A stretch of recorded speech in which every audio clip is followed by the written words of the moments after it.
while the Internal Affairs Division finished their investigation, and I was really bored. Since I had some free time, I decided to stop by my house on the way. Helen had made a great brisket for dinner the night before, and I thought I could turn the leftovers into a sandwich for lunch. It was only a couple of blocks out of my route, and I figured no one at the precinct would mind if I took a little longer. As I drove slowly down my street, I stopped in front of Mrs. Ferguson's house to admire her beautiful flower garden. She worked hard on it for most of the year, and it always looked amazing. Just as I was about to drive the last little bit to my own house, I noticed a man coming out of my front door. It was Mark Malchek, a guy from around the corner who worked from home. What was he doing at my house at 11:30 in the morning? I watched as he walked around the corner and disappeared from view, and then I pulled up in front of my house and went inside. The house was quiet, but I thought I heard the shower running upstairs. As I climbed the stairs and entered my bedroom, I was hit with a strong surprise. The bed looked a mess, with pillows and sheets everywhere, and there was a big wet spot in the middle. The room had a strange smell, and it became clear what Mark had been doing in my home. The shower was on in the bathroom, and I could hear Helen singing softly to herself, which she often did when she was happy. I felt anger rising inside me, mixed with complete shock. How could my wife be with someone else, a neighbor no less, without me knowing? Helen and I had been married for 24 years, and I thought we were quite happy. We met when I was still in the police academy. She was helping with catering at my cousin's wedding, and I thought she was the prettiest girl I had ever seen. After getting her number, we dated for about a year before getting married. In many ways, our marriage was wonderful. I worked for the police department while Helen continued in the catering business, doing freelance work for a friend from high school. This flexible schedule allowed her to be a great mom to our two daughters, Linda and Veronica. Linda had just finished college and was working in Chicago, while Veronica was a junior in college. Helen was a wonderful mother to our terrific kids. We were deeply committed to each other, sharing the same values and a love for family. We enjoyed spending time together. Whenever we met other couples who seemed bored, we would exchange proud smiles. After 2 decades together, we still found joy in each other's company and could talk for hours. I often felt blessed, but there was one issue. That issue was intimacy. Helen is attractive, and I remember feeling thrilled the first time I saw her without clothes after dating for several months. However, she didn't have a strong interest in being intimate. After our early days of marriage, I realized that she was comfortable with being intimate about every 10 days or so. This was a big change from the 3 to 4 times a week we had started with, and I wasn't shy about expressing my feelings. Over the years, we faced this challenge more than any other. When our daughters were young, we even saw a marriage counselor for help. After a long period of frustration, I understood that Helen truly loved me. Her lower interest in intimacy wasn't directed at me, she just didn't have a high desire for it. The counselor helped me manage my feelings and encouraged Helen to be more engaged. Eventually, our frequency improved to about once a week, sometimes twice if I could encourage her. I hoped that as our girls went off to college and we had more free time, things might improve, but that didn't happen. What made it harder was that when we were intimate, it often felt rushed. I wanted to take my time, to show affection, and to appreciate her.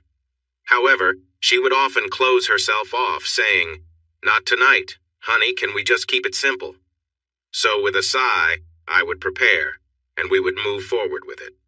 It wasn't that I disliked being close, but it felt like a long time between moments of connection where we savored each other. Many times we were intimate without me getting a chance to explore or touch her in ways that felt meaningful, and some aspects like oral intimacy were rare. Although I was willing to show my affection this way, it usually didn't happen. In 25 years, it only occurred a few times and for a short duration. You might wonder why I don't just walk away if I feel this way. The truth is, Helen loves me, and I love her. She shows me every day, in countless small ways, how much I mean to her and how much she cares. We both look forward to growing old together. However, she is not interested in intimacy. Over the years, I've learned to cope with this. So when I walked down the stairs and stepped out the front door, I was shocked and angry. I knew Helen loved me, and I completely trusted her loyalty. She just wasn't interested enough in intimacy to be unfaithful. So why was I feeling this way? It took me just 3 minutes to reach Mark Malchek's house and ring his doorbell.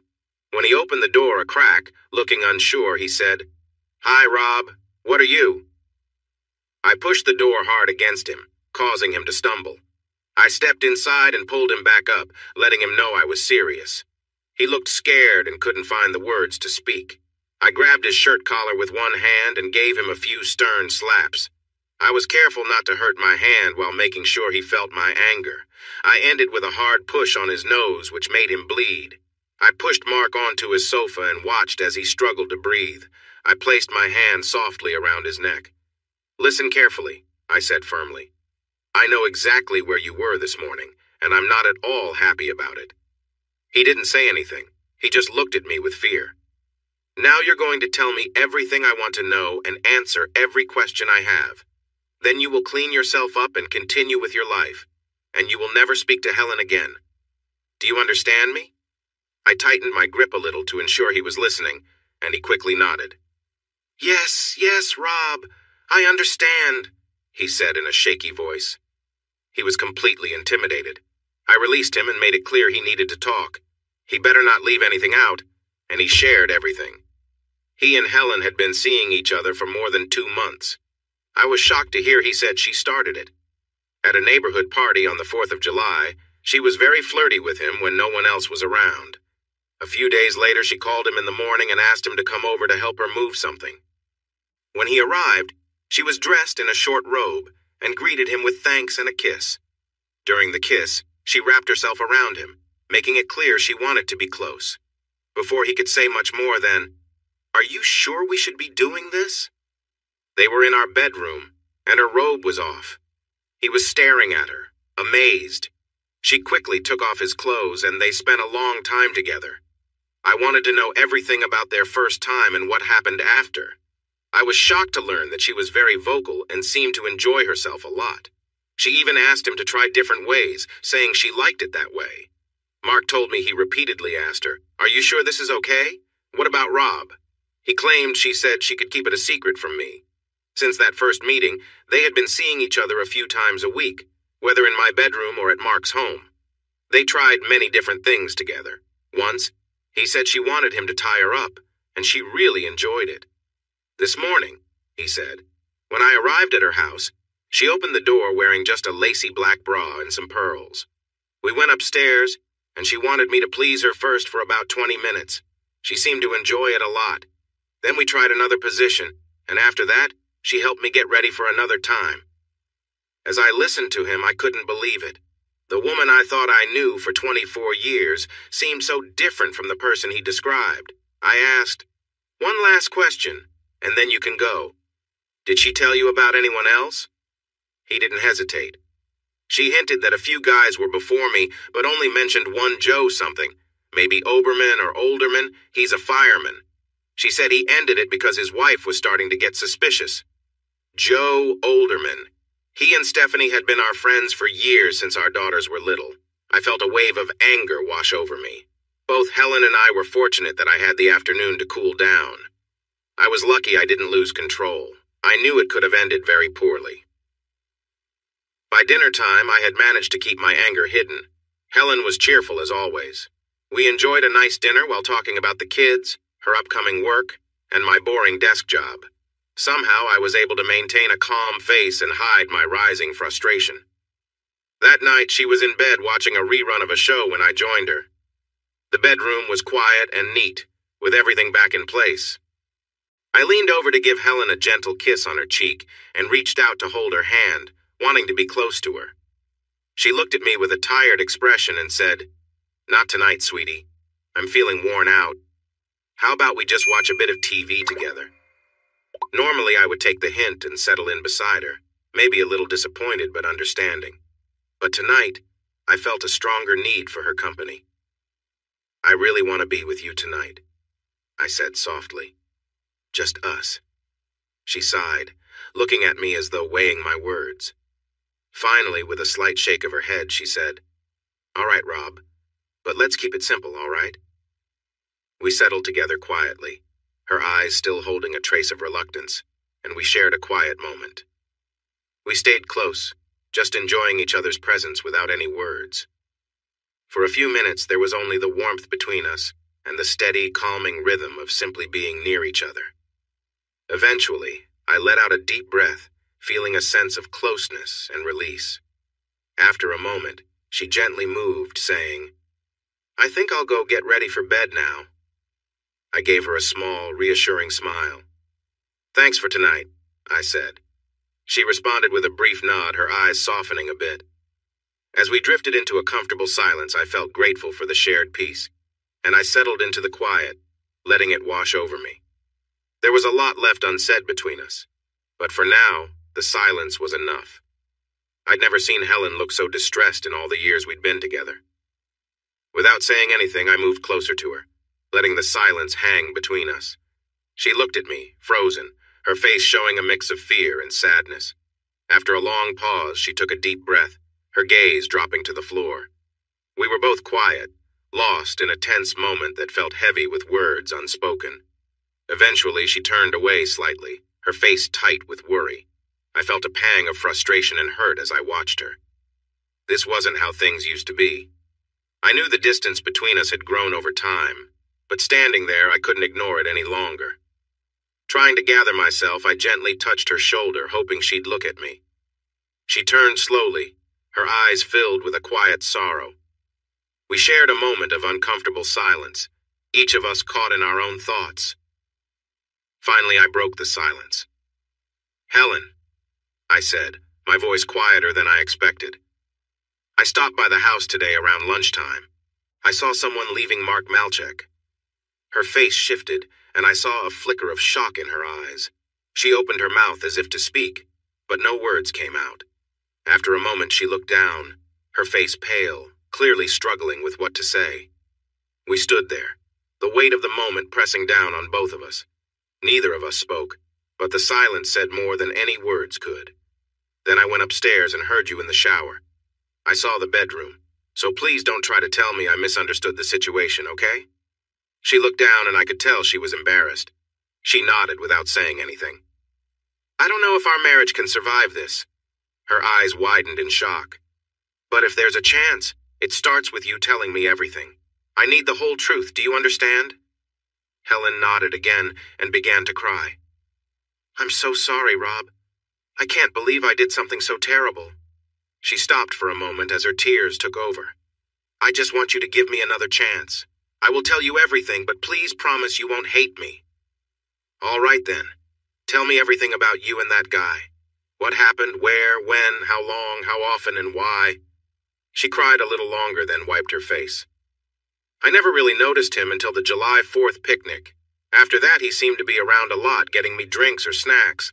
A couple of times when you weren't with me, he was a bit too friendly, making comments and touching my back. But I forgot about it until last week. He called and asked if he could come over for help with a recipe. He was making a special dinner for his new girlfriend. So he came over and we worked through the recipe. I explained some things to him and he was thankful. We had a coffee and then I started to feel strange. Before I knew it, he took me upstairs, removed my clothes, and did something very wrong." She paused, fresh tears falling. I was confused and couldn't understand why this was happening, or why he didn't stop when I said no. He did it a couple of times, and even forced me to do things I didn't want to. When he was finished and getting dressed, he told me he had put something in the coffee. He showed me pictures he took of us together, Rob. Pictures of us. When this happened, he said I had to keep seeing him or he would make sure you and your friends at the precinct got copies of those pictures. Rob, I felt trapped. I listened without showing my feelings. I almost believed she was making up stories, but I wanted to hear everything. She had no idea that I had already talked to Mark. He called last week and said he was coming over today at 10:30 a.m. and that I better be ready for him. I was scared about the pictures, so I let him come over again. I sighed. "Helen, why didn't you tell me after the first time? Don't you know we could have checked for drugs and made sure he was stopped?" She looked down. "I see that now. I guess I wasn't thinking clearly. I was really scared about what you might do, to me and to him. Oh, Rob, I was so frightened, and so confused." She started to cry again. "I'm so sorry, baby." What a story, I thought. It seemed unlikely, yet not impossible if anyone could think that Mark Malchek would be foolish enough to harm a policeman's wife. But the tale he told me when I confronted him made more sense, even if it went against everything I thought I knew about my wife. Then there was the most troubling sign, the sound of Helen happily singing in the shower, just minutes after Malchek allegedly upset her again. I thought more, looking out the window, listening as Helen sniffled and wiped her eyes. "You've made a big mistake, Helen. After 25 years together, I would have thought you'd trust me." She looked at me softly and repeated, "I'm so sorry, Rob. I need time to think about what to do, and it might take a few days. In the meantime, don't speak to Mark again or mention this to anyone, all right?" "All right," she agreed, suddenly more hopeful. "Please, Rob, don't do anything that could cause you trouble." I leaned in, focusing on her face. "Helen, please tell me the truth. Is this the only time in our marriage you've been with someone else?" She tried to meet my gaze, but her eyes quickly flickered away before returning. I had questioned many people in my life, and I could tell what that meant. "There's been no one, honey. No one but you. Until Mark." She started to cry again and didn't finish her thought. The clear lie made me angry all over again. I stood up and began to pace the bedroom. "In case you haven't noticed, my dear wife, I'm not very happy with you right now. You're sleeping in the guest room tonight, so please take your things and go." "Rob, Did you not hear what I said?" I replied more firmly. "I'm done talking for tonight. Now please leave the room." "But baby, Go!" With a small gasp, she grabbed her robe and left the bedroom. I settled into bed to watch a football game for a while before going to sleep. I was surprised that I actually slept well, even though I didn't have Helen beside me. I guess it helped to clear my mind. When I got downstairs, I could smell coffee brewing. When I entered the kitchen, I saw that Helen had made a big breakfast. There were pancakes, sausages, scrambled eggs, even fresh orange juice. Helen was at the counter pouring my coffee. She looked tired and anxious. "Good morning, sweetie," she said softly, handing me the cup. "Hello, Helen," I replied flatly. "This looks like a nice breakfast." We ate together, talking about safe topics, and I noticed Helen gradually relaxed a bit. When I finished my meal, I pushed my chair back and stood up, a plan forming in my mind. There was only one way to get to the truth, so I told Helen I needed some time alone. After a quick stop in my workshop, I drove straight to Joe Olderman's house. As I pulled up, he was heading to his front door with a stack of mail. I asked him to join me for a short drive, saying I wanted his opinion on a car I was thinking of buying. He agreed, and we headed toward the car dealerships on Forbes Avenue. But instead of stopping there, I turned off onto a quiet road, parking in a secluded lot near a soccer field. Joe had been looking out the window, but now he turned to me with confusion. "Rob, what's going on? Why are we here?" Without a word, I fixed him with a hard look. "Joe, we've been friends for over 15 years. But that didn't stop you from betraying me, did it?" His face went pale as he leaned back wide-eyed. "Rob, I don't know what you're talking about." "Stop lying," I said coldly. "I talked to Helen. I know everything." He froze, realizing denial was pointless. His voice wavered as he spoke. "Rob, please, I didn't mean for it to happen. Helen came on to me. I tried to tell her no, but she kept insisting." I watched him as he tried to defend himself, visibly shaken and desperate. "Explain everything," I said quietly, "and don't leave anything out." Nervously, he began to tell the story. According to him, about a year earlier, Helen had become much more forward, turning their light-hearted friendly banter into something more. At first, he'd resisted, but eventually he gave in after her repeated advances. "Rob," he added, "I'm telling you this because you asked, but please understand I didn't want to hurt you." I listened silently as he finished, the weight of his words settling between us. She usually wanted to do things a certain way, and a few times she had me tie her to the bed. And she was always so lively, well, you probably know. The way she talks a lot, saying things like be rougher and all that. He was still looking nervously around. "How long did this go on?" I asked firmly. "About 8 months. We met once or twice a week. I was always afraid you might find out. Then Stephanie started to act really strange, like she thought I was being unfaithful. I finally told Helen we had to stop. That was last June. How did she feel about it? She was upset, but she agreed because she didn't want Stephanie to know. She even joked, "I guess I'll have to find someone else, Joe." Did you ever ask her why she was unfaithful?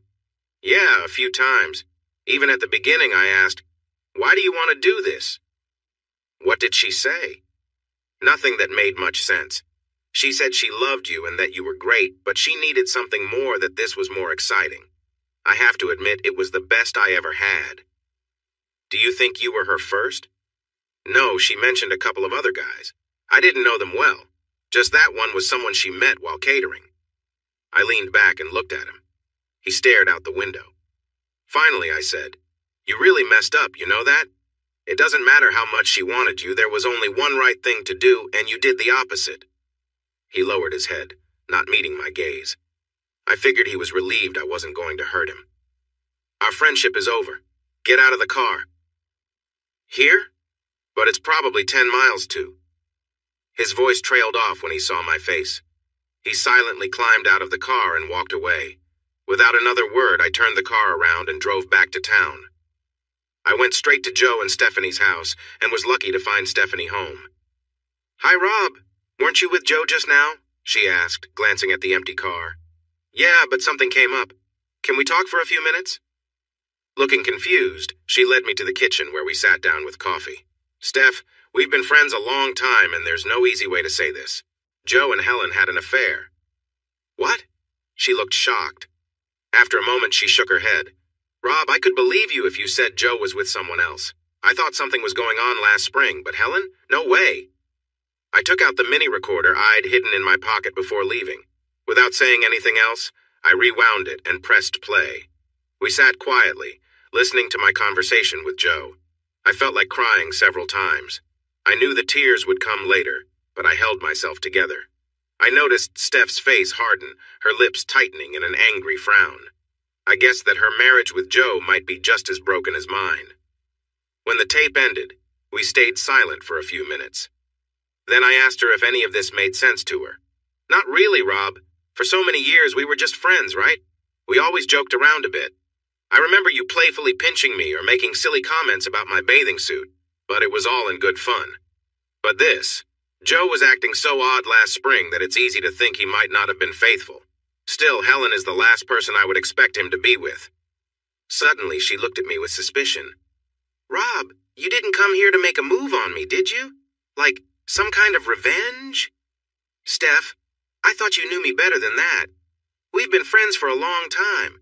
You know I care about you. Do you really think I'm that thoughtless?" She started to cry and said, "I'm sorry, Rob. I guess I'm a bit overwhelmed right now, not thinking clearly. It's hard to have a good opinion of men right now. Please remember that you and I are the ones hurt in this situation. Yes, you are a lovely woman and I am attracted to you, but that's not why I'm here. I wanted you to know the truth about your husband. I'm going to ask Helen to leave my home, and I'm here to help you deal with Joe in any way I can. I wanted you to understand that I'm on your side. That's the only reason I came." Still crying, she came over and sat on my lap in the kitchen. She wrapped her arms around me, rested her head on my shoulder, and sobbed. After a while, we were both in tears. We likely stayed like that for 30 minutes. The drive to Chicago was nearly 6 hours, giving me plenty of time to think. I couldn't comprehend how deeply Helen had betrayed me. It was clear she had been unfaithful with several others, and some she had pursued herself. The most painful part was how open she had been with these other men. She never showed the same willingness with me, always hesitant to try something new or even to be close before we were intimate. I had endured that for years. As I left Stephanie's house, I felt two things clearly. First, my marriage was over, and Helen would regret her choices. Second, I needed to talk to my daughters first. I called Linda, and she was excited about my surprise visit. We went to a diner near her apartment, where she told me about her new job and her relationship with Chad, her boyfriend. Then she asked, "Dad, what's going on? It's great to see you, but I can tell there's something on your mind. You seem really tense." I leaned in and said softly, "Honey, I need to tell you something important.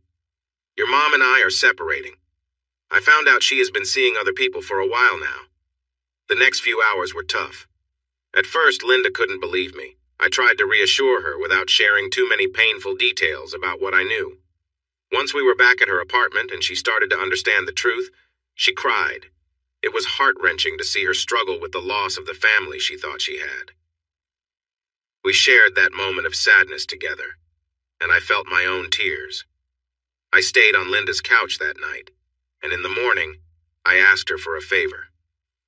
Please don't talk to your mom for a few days, or until she reaches out.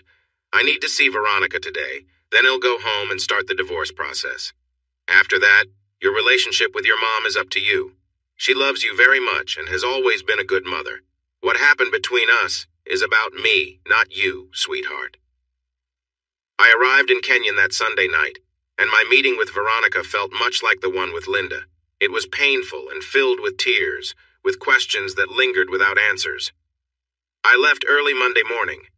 I had turned off my cell phone while I was away. When I switched it on, I saw I had 11 messages from Helen, mixing apologies with worry. I deleted them without listening and drove on, thinking about how to end our marriage. It broke my heart. A marriage I had given my all to, one I had hoped to enjoy for the rest of my life, now gone. Destroyed. All for reasons I could hardly understand. I made a call to a lawyer I knew, someone who could help me start the divorce process. As soon as I got into town, I went straight to his office.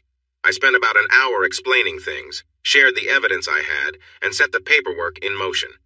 Since both our daughters were grown and out of the house, there wouldn't be any issues with custody or support. I wanted to keep the house, and if Helen tried to fight me on it, I was ready to stand my ground. Around 4 p.m., I drove by the house, and Helen's car wasn't there. Good, I thought. I parked in the garage and made a call to a 24-hour locksmith service. By 6 p.m. when Helen returned, he had arranged for a few changes. I watched as she tried to unlock the front door and grew frustrated when her key wouldn't work. I opened the door and stood there quietly, observing her expression change from frustration to a forced, nervous smile. "Rob, thank goodness, where have you been? I've been so worried," she said. Her questions poured out, but I kept silent and simply gestured for her to come inside. "Sit down in the living room," I said in an even tone. She tried to hug me, but I stepped back and headed to the living room myself. Puzzled, she followed me and took a seat. "Rob, what's going on?" she asked, her voice shaky, her face showing concern. I stood across from her, letting the silence fill the room before finally speaking. "Helen, I would never hurt you physically, and I want you to know that," I began slowly. "You are someone I cared for deeply." She gasped. "Rob, what are you saying? I don't—" "Be quiet," I said firmly, interrupting her. "I want you to listen."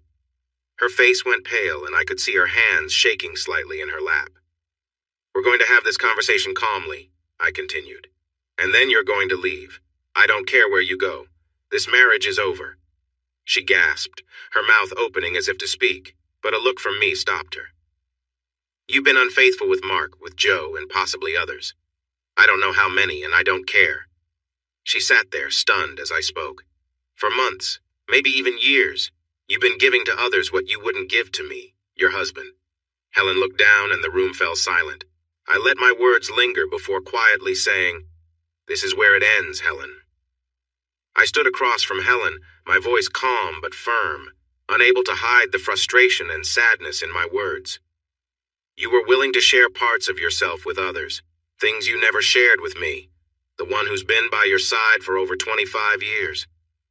Helen sat there, silent and tearful, her face frozen in shock. I wondered if she was regretting her choices or realizing the weight of what she'd done. "The hardest part to accept," I continued, "is that I know you love me. I thought we both looked forward to growing old together, but that future is gone now." I pointed to a few packed suitcases in the corner. "In a few minutes, you'll take those and leave. You won't be coming back." She gasped, finally breaking her silence. "No, Rob, please, I cut her off, my voice unwavering. "This is happening, Helen. I'm asking you to leave. But before you go, there are a couple of things I need to take care of." I walked closer until I stood directly in front of her.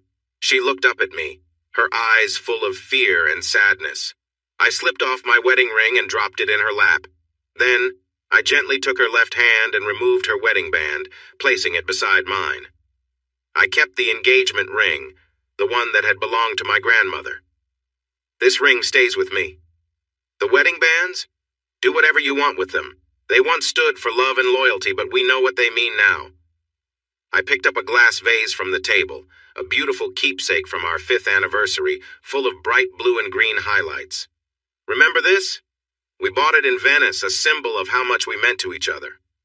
With a deep breath, I let go of it, watching as it shattered on the floor. Helen cried out, but I didn't look back. That symbol means nothing anymore, I said, my tone flat. I turned to the coffee table, where our photo albums lay, the one from our wedding and another from our years together as a family. I picked them up and tossed them into the fireplace. All our memories, everything we thought we'd share forever, I said softly, watching the flames consume the photos. I don't need these anymore, right, Helen? I bent down and poured lighter fluid on the albums, then lit a match and set them on fire. Helen suddenly rushed to the fireplace, shouting, "No!" I quickly wrapped my arms around her waist and pulled her back to the couch, where she fell into tears. We both watched as the flames destroyed the albums. I lightly touched the pocket where I had kept the pictures of our daughters that I had saved from the family book. Those memories were still very important to me.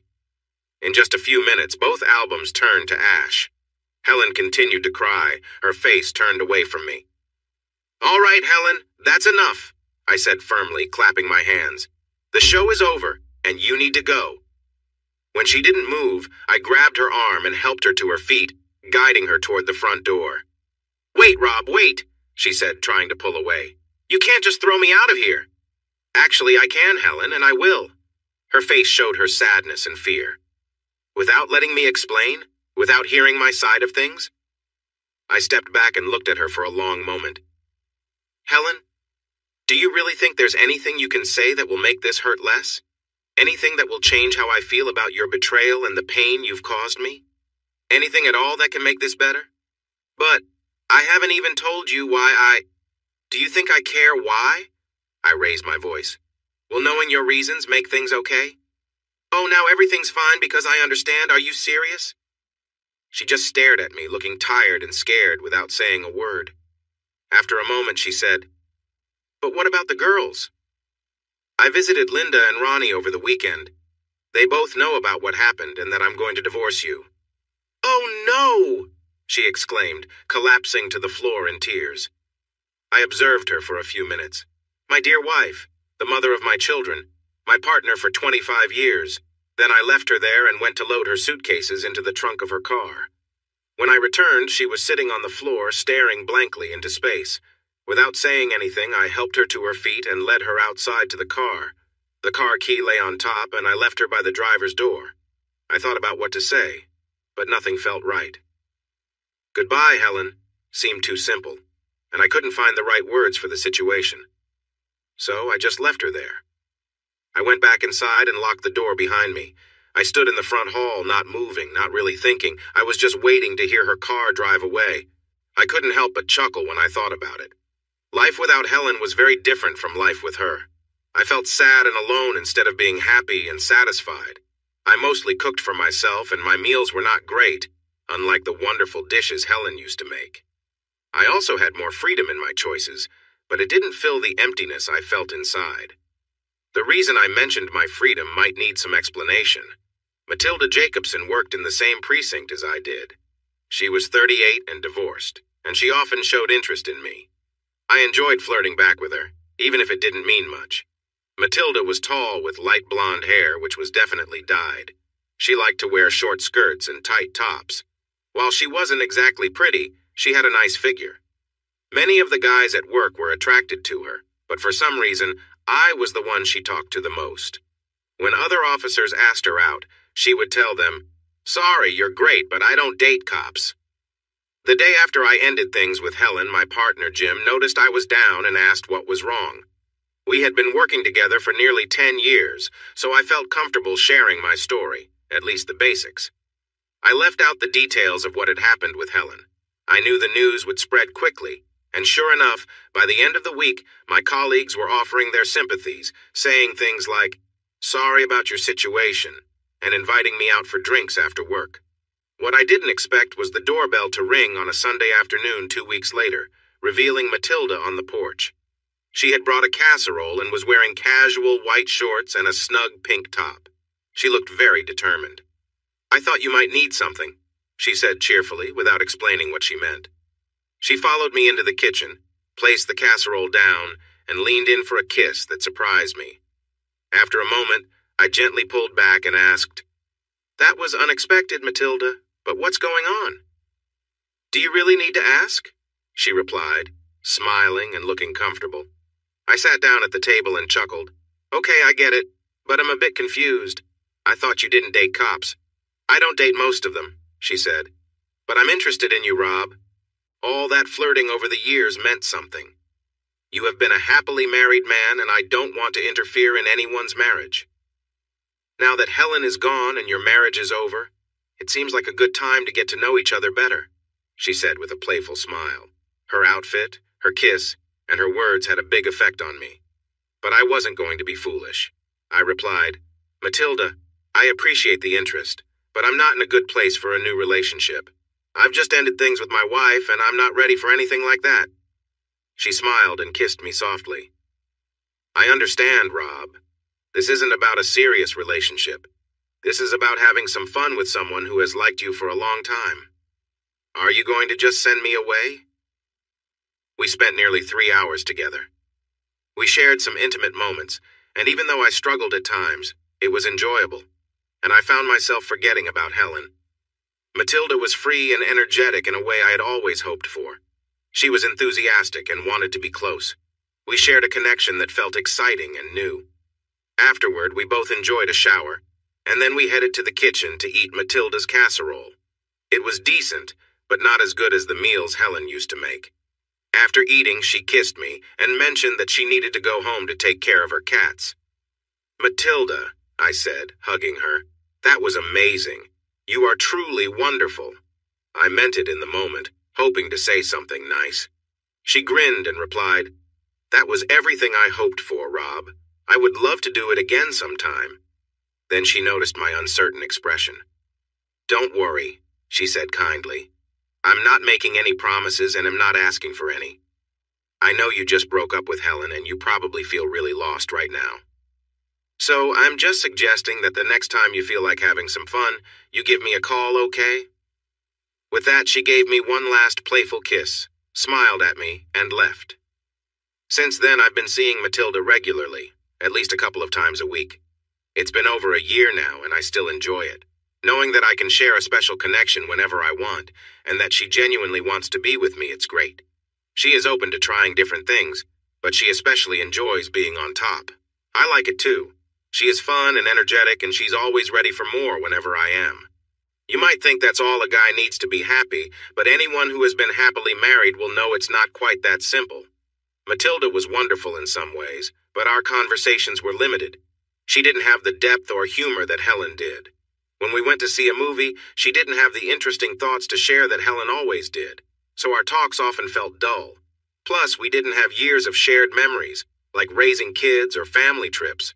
Most importantly, we weren't in love. Occasionally, I would mention that I didn't think we were meant to be together forever. She would always reassure me. "Listen, Rob, I enjoy our time together, but you're not my perfect match either. You're someone I like who treats me well.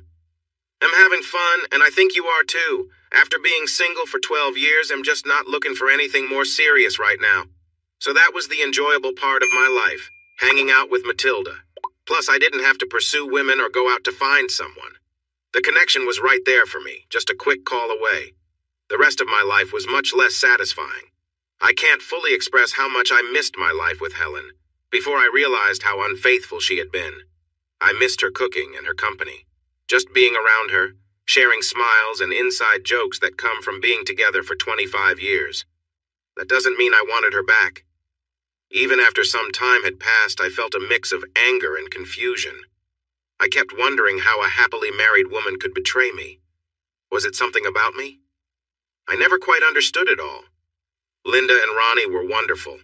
They were clearly upset, and I knew they were angry with their mother, but they still managed to be caring daughters to both of us. In fact, Ronnie was the one who helped save Helen's life. though I learned about that later. This happened on the Saturday after I asked Helen to leave. On Thursday, my lawyer served her with divorce papers saying she had been unfaithful. I didn't want to deal with any complicated issues. That Saturday night, Helen took a lot of sleeping pills. Then she panicked and called Ronnie for help. Ronnie quickly called for emergency services. They took Helen to the hospital, where doctors provided care, and she recovered after a scary day or so in the intensive care unit, with the girls resting in chairs beside her. A couple of weeks after Helen left the hospital, my daughters visited me for the weekend. On Sunday, before they left, they wanted to talk, which they had obviously planned. "Dad, Ronnie and I have a huge favor to ask," Linda began. "As long as it doesn't have to do with your mom, he'll do anything for you," I replied. They exchanged looks. "Well, Dad, it actually does involve Mom. She, tried to harm herself a while ago." "What?" I exclaimed. Linda explained everything. Then she said, "Here's the deal. Until you finalize the divorce, Mom is still on your health insurance. She has started seeing a therapist to help understand her actions. But if you divorce her, she loses her insurance and can't see the therapist. So, Dad, would you be willing to delay the divorce?" I sighed. Clearly, I was not going to win this one with both my daughters concerned for their mother's well-being. I could see their point. So my lawyer prepared a legal separation instead, allowing Helen to keep her health insurance and continue seeing her therapist. I didn't mind too much. It wasn't my money. It was from the insurance company. As much as I wasn't fond of her, I didn't want Helen to feel hopeless. The holidays were tough. How could they not be? Thanksgiving and Christmas only reminded me of how our family had fallen apart. For Thanksgiving, we decided to have dinner with Stephanie Olderman and her kids. She had recently ended things with Joe, who was now living in an apartment. Their daughter Ariel and son Peter were friends of Linda and Ronnie, so we formed a small group at the table in Stephanie's dining room. But it just wasn't the same. Stephanie and the kids didn't cook like Helen used to. We all felt the absence of someone important and understood why. We tried to appreciate what we had, and parts of the evening were enjoyable. But on the drive back home, Linda, Ronnie, and I were quiet and sad. Christmas turned out to be even harder for me. The girls felt they should be with Helen since she had missed Thanksgiving with them. So I went to my brother's house to celebrate with him and his family. I love my brother and his wife, and their kids are sweet, but they are younger than mine. Still, I kept thinking about how different the holiday could have been without the troubles with my wife. By New Year's Day, I started to feel a bit better. It had been over 3 months. I was still here. I had a connection with someone, I kept my job, and I had my wonderful daughters and friends. I knew I would be okay. My friend Jim and his wife Patty were supportive. They invited me to dinner at least once a month, made me laugh, and helped me not feel too down about things. I knew they were upset with Helen just as I was, but we rarely discussed her. I regularly had meals with Stephanie, and in April, we explored a more intimate relationship. Unlike me, she didn't have a steady partner, and she was feeling lonely and a bit insecure. We talked about it for a while, whether we really wanted to mix our friendship with something more. In the end, it felt right, so we spent a weekend together at her place, and then a couple of weeks later at mine. But honestly, it wasn't as great as I hoped. Stephanie was attractive, but the strange situation made it hard for us to fully relax and enjoy each other's company. It felt uncomfortable, almost like being too close to a family member. After the second weekend, Stephanie said, "I'm glad we tried this, Rob, thank you. It made me feel wanted and not like just an everyday housewife. But I don't think I want to do it again. I value our friendship and think we'll be better off without the extra part." I agreed, and we decided to go back to being friends, supporting each other as she worked through her divorce, and I tried to navigate being single. The next holiday season a year later without Helen felt easier. Linda and Ronnie balanced their time between her and me. The girls and I still thought about the past, but we had fun together, and it felt more like a family. I think I was finally accepting being single for now. I even started considering dating again. I realized that Matilda and I did not have a real future together, even though I enjoyed our time.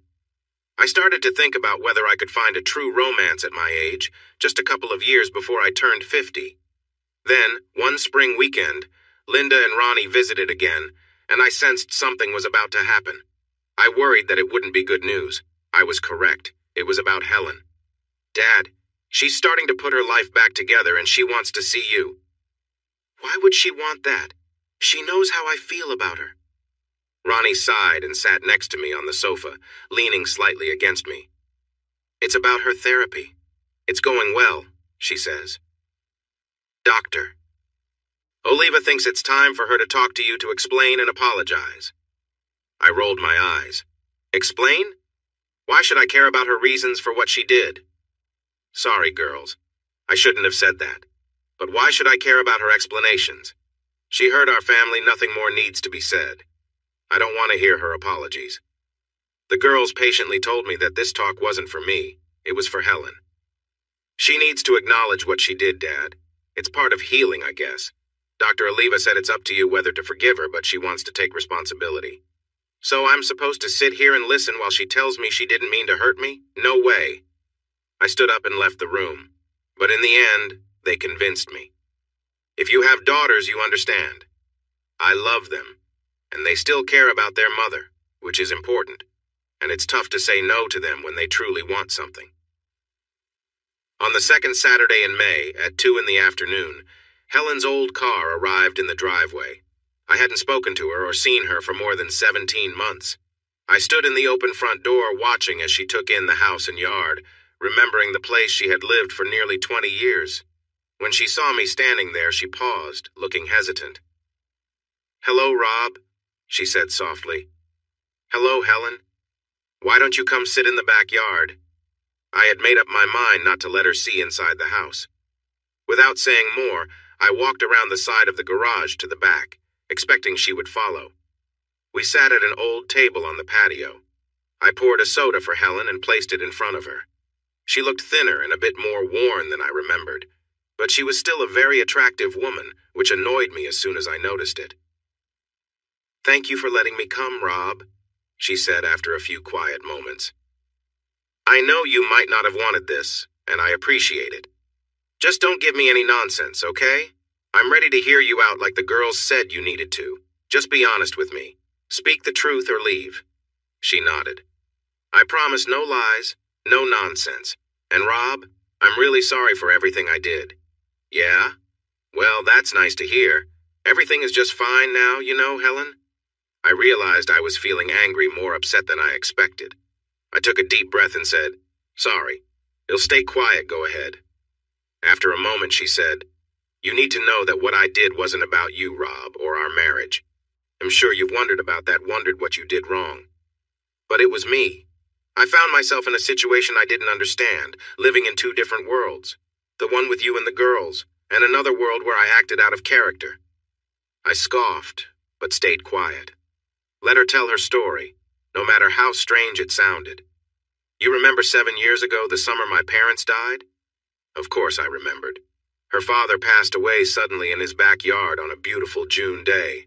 Her mother was heartbroken and didn't want to live anymore, and less than 3 months later, she passed away in her sleep. It had been hard for all of us, especially for Helen, their only child. And then that fall, not long after my mom's funeral, Arlene was hit by a car? I nodded. All 3 losses happened in that short time. Arlene and Helen had been co-workers in catering and very close friends. Anyway, I fell apart after all that, as I'm sure you recall. I felt lost, like I didn't know what my life was for anymore. I went through the motions working, taking care of you and the girls, but I wasn't really myself. Then in November, on a weekend you were away hunting with Joe, I decided to go out with Sandy, a divorced neighbor, for a couple of drinks. I don't remember where the girls were, probably at a friend's house. But I just needed to get out, to be on my own, to do something different. We went to Perozzi's, had some drinks, and danced with a few guys. Then it got late, and one of the men we had been dancing with offered to take Sandy home. I could see she wanted to be with him, and since I had driven us there, I said okay. And then, she paused and took a deep breath. Tears rolled down her face. And then a big, strong man named Ted picked me up. Ted Archer from Minneapolis. He talked to me, got me to dance with him, and bought me a couple more drinks. I ended up going to his hotel room. I can't explain it, Rob. She looked at me now, even with her tears. He was confident and strong, and somehow he made me feel different in a way I didn't know before. We went to his room, and he did things I never agreed to. He just took charge, and I went along with it. He pushed me in ways that made me uncomfortable. It went on for a long time. He kept me in place and made me do things that made me feel ashamed. I did whatever he asked. It was hard to say no. In the morning, I woke up feeling terrible about what I had done. I wanted to quietly get dressed and leave, but he caught me and brought me back for more before I could go. When I got home, I was a mess. Thank goodness you and the girls were still out. I showered repeatedly and threw my clothes away. I was overwhelmed. I couldn't believe I had betrayed you like that, and how Ted had made me act in ways I said I never would. I knelt down and prayed for forgiveness, hoping that my secret would remain hidden, and I could find a way to make it right with you. That night, I wonder if you remember, I was clingy and nervous, like we had a fight. I told you I didn't want to be close because I was scared you would sense something was wrong, but I wanted you to hold me all night. When I realized my secret was safe and you didn't know, I felt relief and promised myself to be the best wife I could be. We even grew closer than usual for a while, and I let you try some things you wanted instead of saying no like I usually did. She took a sip of her soda, looking at me with sadness in her eyes. Her tears had stopped, but she looked empty. That's how it had started, she said. That one night with the man from out of town had taken root in her mind. She couldn't stop thinking about why she had let it happen, and why his strong personality had affected her so much. The urge for more of what was new and different grew inside her. She fought the feeling for nearly 2 years, but when I was away visiting colleges with Linda and Ronnie, she gave in again. She found a bar about half an hour from town, met someone, and spent the night with a truck driver. I can't put into words how ashamed I felt, Rob, or the thrill that came with it. I was horrified by what I was doing, truly horrified, and it made me feel like a villain. Yet at the same time, it was so thrilling and the feelings were so intense and exciting, I just got lost in them. Since I started seeing Dr. Oliva, I see now that the shame and the thrill went together for me. It felt like it had to be something I was ashamed of for me to enjoy those moments. I also realized that my feelings were a part of my life but kept separate from everything else. After the first couple of times, I began to store away my feelings about my actions in a little box in my mind. I still felt ashamed, even a bit sick, but the shame found its way into that little box, and it stayed separate from my daily life. She looked at you. This must sound crazy to you, or maybe just like I'm trying to excuse what I did, but it's not like that. I know there's no good reason for my actions, Rob, but it truly did stay in a different part of my mind over time. With the rest of my mind, I could keep loving you and the girls, and going on with my job and being a good homemaker, even continue being the distant partner who frustrated you so much. After her second brief encounter, she stopped resisting her feelings as much, and her connections with others happened more often whenever the girls and I were away. I think there were 6, or maybe 7, over 2 or 3 years. I've tried hard to remember, but am not quite sure. Then one of her clients from catering showed interest in her strongly, similar to how Ted had, and she began a relationship with him. It felt like my night with Ted, but it went on for nearly 6 months. We met once or sometimes twice a week, usually in the afternoon, and he just wanted to use me. He didn't hurt me, but he did what he wanted. After that ended, something changed inside me, I guess. But after that, I went on to find another partner, and another after that. Between the client and her most recent connection, Mark Malchek, there were 3 other men over a couple of years. One of them our old friend Joe. Helen discovered she didn't need to hold back. In fact, she took the lead more and more with each man, exploring things as she wanted. But the relationships were always wild and free, just the kind of closeness I had wanted with her, which she had always kept from me. I've thought about this a lot, Rob, and that must be the worst way I betrayed you. I am so sorry, finding out that I had.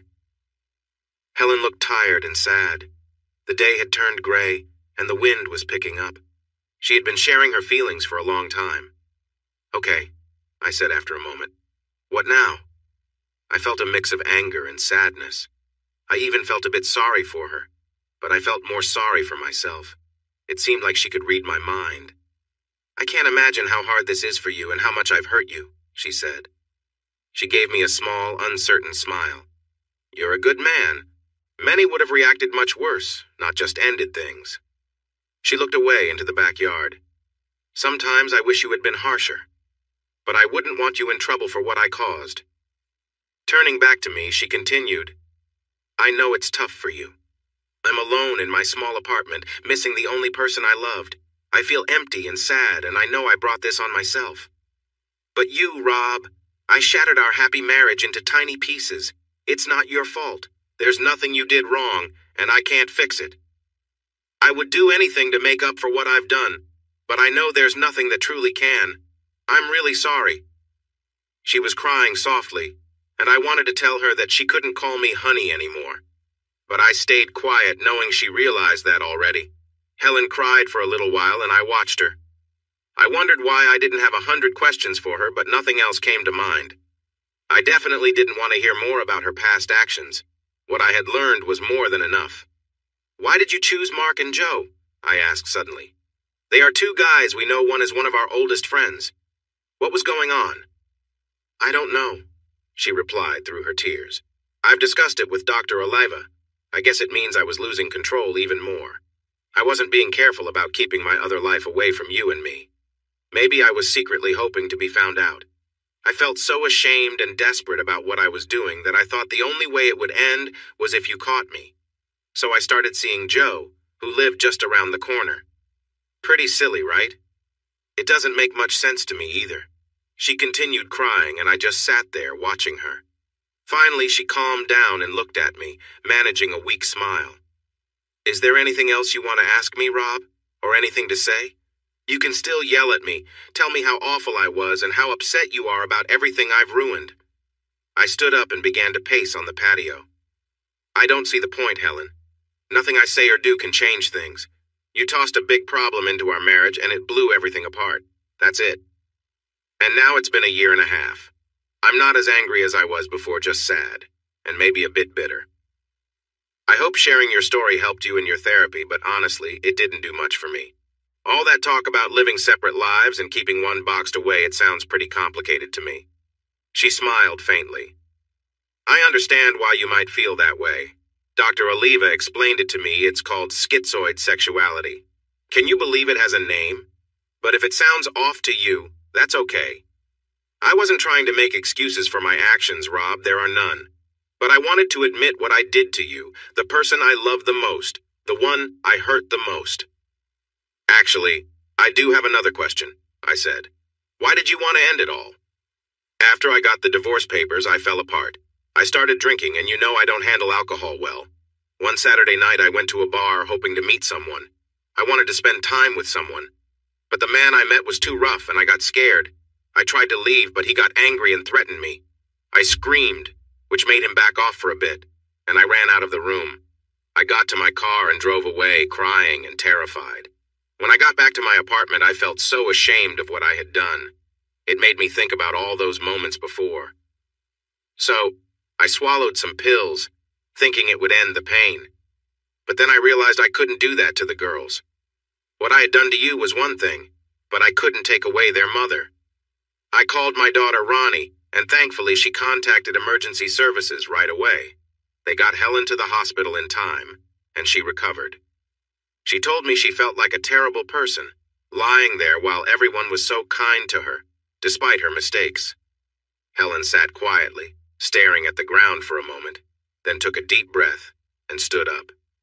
Thanks for letting me come talk to you, Rob. It means a lot. She managed a small smile. I bet the girls talked you into it, didn't they? I nodded, smiling a little.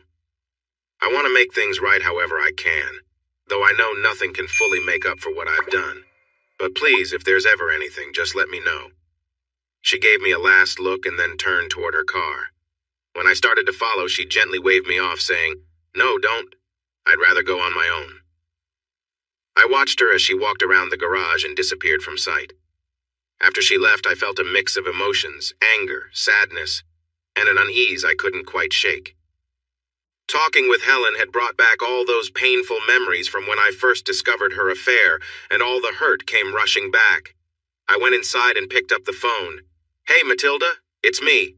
Listen, I know I was going to pick you up later, but are you free now?" When Matilda arrived, she immediately noticed that I was upset. She gave me a warm hug and looked at me with concern. "Did things with Helen go badly?" she asked. "It was okay," I said, sighing. "Just a lot to process. I'm still not feeling great, though."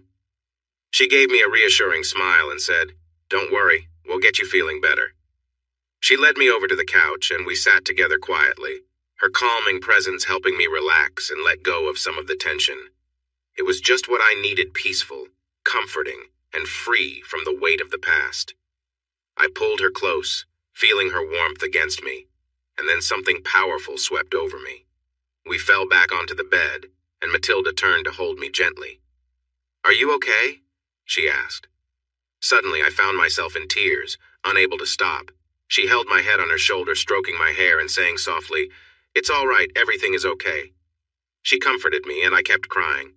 After a while, I felt calm again and sat up against the headboard, keeping Matilda close. "Wow," I said, looking at her. She smiled back at me. "I really don't know what just happened." "That's fine," she said. "How do you feel now? Think we could have another round and still finish the movie?" I smiled at her. "Give me a few moments, and it'll be good to go." "It's a deal," she replied. "This time, it'll make sure to keep you on your toes." On Tuesday, 3 days later, I found a box by the front door when I got home from work. There was a note in Helen's handwriting. I looked at it for a moment before picking it up and carrying it inside, placing it on the kitchen table. Inside the box was a homemade apple pie. The note read, "Dear Rob, thank you for listening to me the other day. Your kindness was more than I deserved. I know you've always enjoyed my apple pies, and I hope you like this one. Love, Helen." I prepared some dinner while reading the newspaper, occasionally glancing at the pie. For some reason, I hesitated to eat it. Finally, I decided that was silly. I went to the living room and turned on a game. Then I returned to the kitchen, cut a piece of pie, poured a glass of milk, and brought them back to the living room. The game was boring, and I turned it off after a couple of innings, but the pie was amazing. I ended up having 3 pieces. Helen's apple pie left me feeling more confused than I was on Saturday. I wanted to thank her, but I didn't want to talk to her. So I waited until early afternoon when she would be at work and called her apartment. It was the first time I had ever called there. I only had the number because Linda and Ronnie had given it to me. When the answering machine picked up, I said, "Helen? Hi, it's Rob. I just wanted to thank you for the pie. It was delicious. So, that's it. I guess thanks. Bye." It turned out to be fortunate that around this time I met someone I wanted to date. I thought it would be great, but it didn't turn out the way I expected. Her name was Leanne. I met her while working on a domestic violence case. Jim and I had to take a man out of his house. He was drunk and had harmed his wife. The neighbors called the police, and when they arrived, she was in the bathroom. When she finally came out, we saw the marks on her face. The man ended up spending the night in a cell, and the next day, a woman around 40 came to bail him out. Her name was Leanne, and she was his sister. She was tall, slim, had dark hair, and was divorced, as I learned later. She didn't have many kind words for her brother, saying, "But has family," with a sigh. I understood, and we talked while waiting for the bail to be processed. On a whim, I asked if I could buy her a cup of coffee. She looked surprised, but replied, "I don't have time today, but I'd like to have lunch sometime if that's okay." We planned to meet the next day at a diner just 2 blocks away. It turned out she worked in an office nearby. It felt promising. We had lunch and really connected. Leanne was charming, had a great sense of humor, and seemed to be interested in me. So I asked her to the movies that Saturday. However, when I told Matilda on Friday that I was busy that night and suggested we meet on Sunday instead, she got really upset. "You can't be serious," she exclaimed softly since we were in a quiet corner of the station. "I've been here for you for over a year and now you have a date?" I was confused. "But Matilda, you were the one who said—" She interrupted me. "I picked you up when you were down, helped you get back on track, and you said I brought you happiness." She continued for a bit, and I waited until she took a breath. Then I said, "Matilda, I'm sorry, but you said from the start that you didn't want anything serious, just a casual arrangement." "Calmer now," she asked. "Can't a girl change her mind? We've spent a lot of time together. Didn't you notice I care about you?" I had to tread carefully. "Honestly, Matilda, You're amazing, a great woman, but I thought we were just friends. I didn't see us as anything more. The idea of a real romance, let alone anything serious with Matilda, was hard for me to imagine, but I didn't say that. Even the kind way I put it didn't seem to help. I understand your point, she said, upset. So you're only interested in fun? Well, guess what you're not getting any more from me. I'm done being in your bed, and you can count on that. She turned away and walked off. That was tough to hear, but at least I knew where I stood. I would miss some parts, like the closeness, but I wouldn't miss her cooking or be sad about her company. So I went out with Leanne on Saturday, feeling ready to start fresh. After a few weeks, I realized lucky wasn't the right word for my situation. Leanne was quite reserved. She made it clear that we wouldn't be getting closer until we were engaged. Plus, she liked to take charge. Her idea of fun was telling me where to put the dishes in my kitchen, complaining about my car's age, and suggesting better restaurants than the one I had chosen for us. After 4 dates, I decided to end things with Leanne. I never regretted it, even when she called me a few times, the last one being pretty upset. I couldn't understand how someone would marry her in the first place. The following weekend, Jim and Patty invited me to dinner, and to my surprise, Patty's younger sister Barbara joined us. I thought it might be a setup, but we all enjoyed a nice evening together. On Monday, I joked with Jim about it. He looked a bit guilty but couldn't stop laughing. "It's not my fault, Rob," he said, still chuckling. "Patty knows you're dating again and wants you to meet Barb." I found Barbara attractive and was open to the idea, but I felt cautious. What if we don't get along? I don't want to look bad in front of Patty. Jim reassured me, saying, "Patty said she only wants you to give Barb a chance. She promised it wouldn't be a problem if things didn't work out." I decided to take a chance. I called Barb and asked her out for dinner on Saturday. We had a nice, easygoing time, and when I dropped her off, I thought a simple goodbye was all that would happen. But she smiled and said, "Would you like to come in for coffee? It's still early." I hesitated for a moment, then agreed. She made some coffee, and when she returned, I was surprised by her outfit. We ended up having a lovely time together, and I felt a connection growing between us. It wasn't an amazing experience like Matilda's, but I still had a good time. Afterward, I picked her up and carried her into the bedroom, and we enjoyed each other's company. We fell asleep for a while, but she woke me up and we spent some more time together in the night. The last time was early in the morning, after which she made bacon and eggs and sat on my lap while feeding me. I drove away feeling tired, confused, and happy.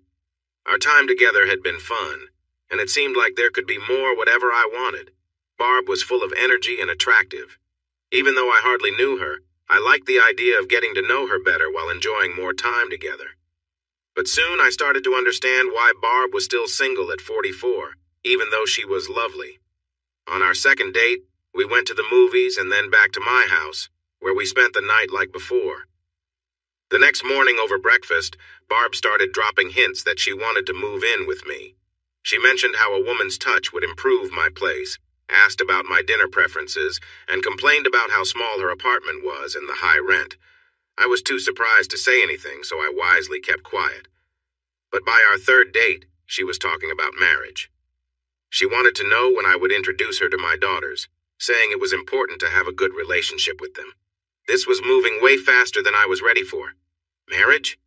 I had only spent 3 nights with this woman. When I gently pointed that out, things went downhill. First, she didn't understand my hints, so I decided to be more direct. "Barb, I feel like things are moving too fast for us. I like you, but I'm not ready to think about marriage again." She gave me a cold look and said, "Why commit when you can have everything for free?" "No, Barb, if you weren't ready for marriage, why have you been with me each time we meet? What's that about?" "Barb, I think we're both..." "No, you're just another guy who thinks with his impulses. You just want to get a girl interested, not caring about what she feels."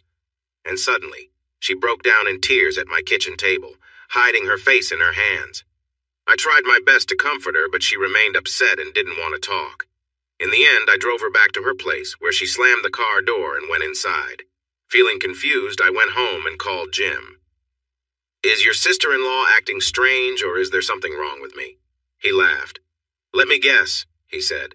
"You had some fun on a couple of dates. And suddenly she starts talking about engagement rings, places to travel for a honeymoon, and plans for the future. Am I right? Absolutely, my friend. Has this happened before? Yes, it has. Patty and I thought about giving you a heads up, but we decided to let things unfold naturally. Barb tends to get a bit too excited, and it has scared off more than a few guys. It's too bad because she is a nice person.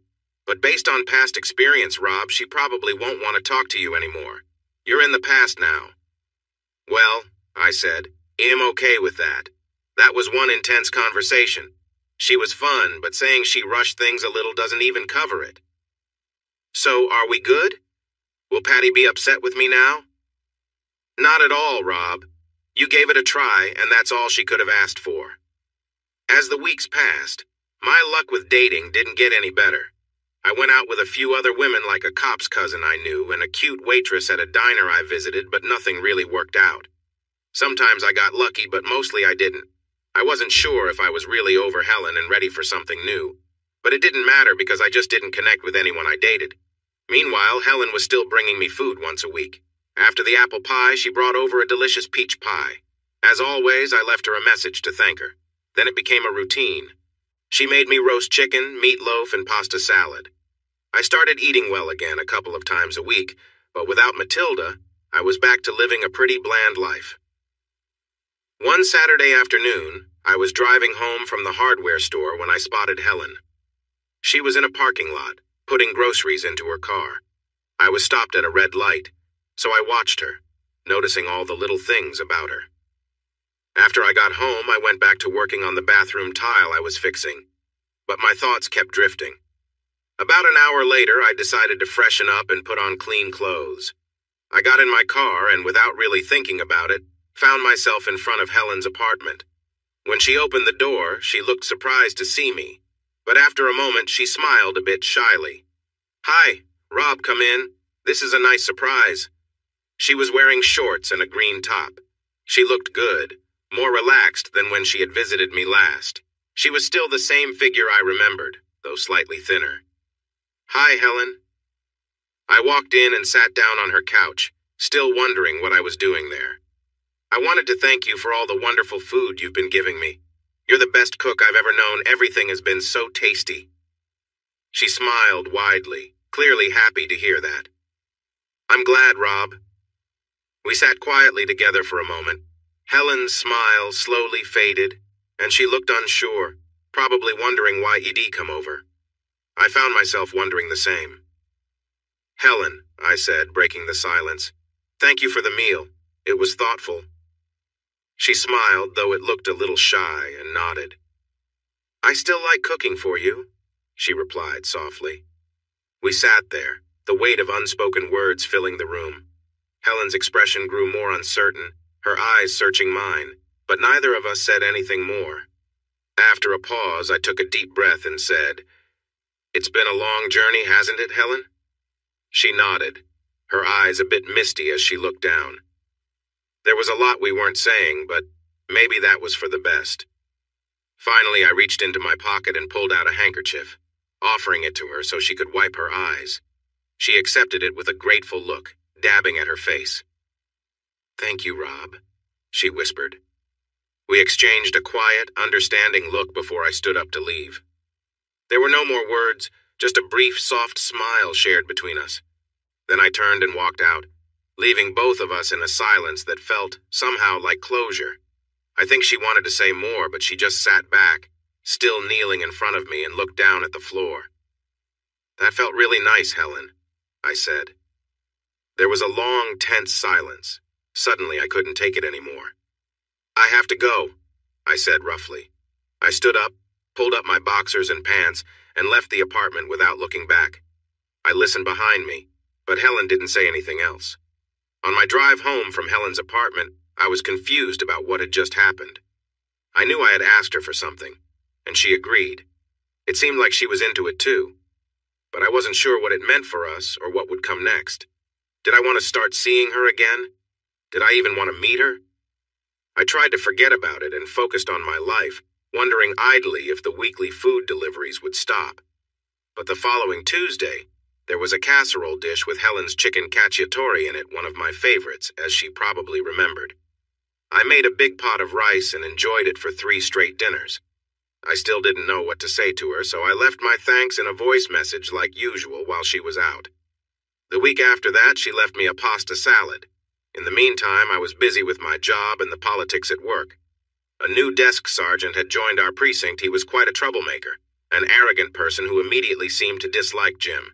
This showed that he was not a good person.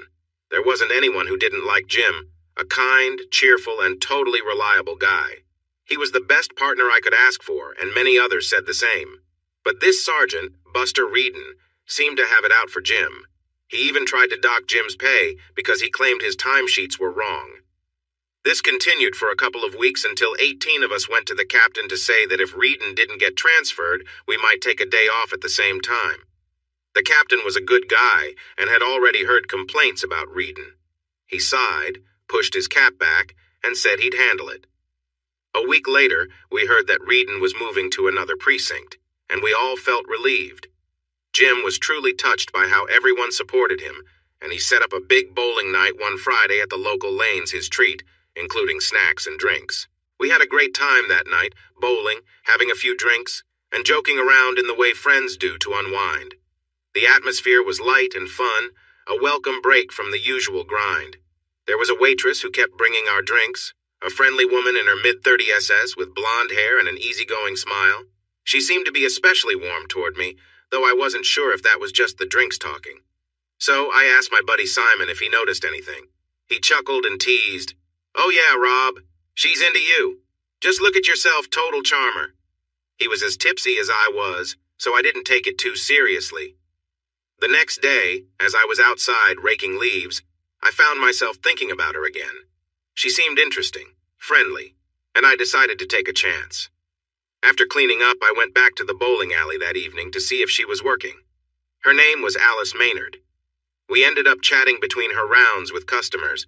She was cheerful, laughing easily at my jokes, though I wasn't sure if it was just part of her job.